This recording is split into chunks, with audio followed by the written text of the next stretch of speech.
புதுச்சேரி பூரணங்குப்பம் பகுதியில் ஆற்றுப்படுக்கு இடங்கள் ஆக்கிரமிப்புக்கு சபாநாயகர் செல்வம் துணை போவதாக கூறி அரியாங்குப்பம் கொம்யூன் பஞ்சாயத்து அலுவலகத்தை காங்கிரசார் முற்றுகையிட்டு ஆர்ப்பாட்டம் நடத்தினர்.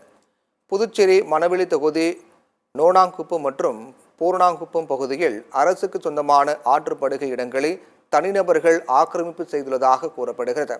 இதற்கு சபாநாயகர் செல்வம் மற்றும் அரசு அதிகாரிகள் துணை போவதாக குற்றச்சாட்டு எழுந்துள்ளது. இந்நிலையில் சம்பந்தப்பட்ட அதிகாரிகள் மற்றும் ஆக்கிரமிப்பு செய்துள்ள நபர்கள் மீது உரிய நடவடிக்கை எடுக்க வேண்டும் என்று காங்கிரஸ் கட்சி சார்பாக வலியுறுத்தப்பட்டுள்ளது.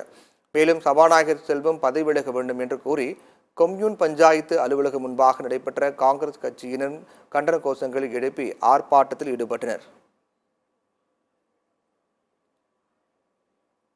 அரசாங்க சொத்தை ஒரு தனிநபராக எந்த விதமான ஒரு அரசாங்கத்துடைய கைட்லைன்ஸையும் ஃபாலோ எஸ்ஓபின்னு சொல்லுவாங்க, ஸ்டாண்டர்ட் ஆப்ரேட்டிங் ப்ரொசீஜர் எஸ்ஓபி இல்லாம அவரே தாண்டோடித்தனமாக ஒரு மன்னர் போல இங்க இருக்கக்கூடிய சட்டமன்ற உறுப்பினர் மாண்பு பொருந்திய சபாநாயகர் அவர்கள் தாரவாத்திருப்பது கண்டனத்துக்குரியது.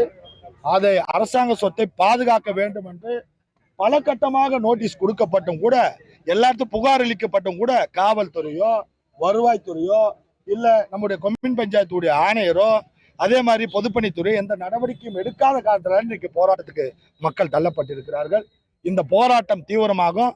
உடனடியாக அரசாங்கம் நடவடிக்கை எடுத்து அவர் மீது கிரிமினல் வழக்கு பதிவு செய்ய வேண்டும். எனவே ஒரு தார்மீக பொறுப்பு எடுத்து அவருடைய பதவியை ராஜினாமா செய்யணும்.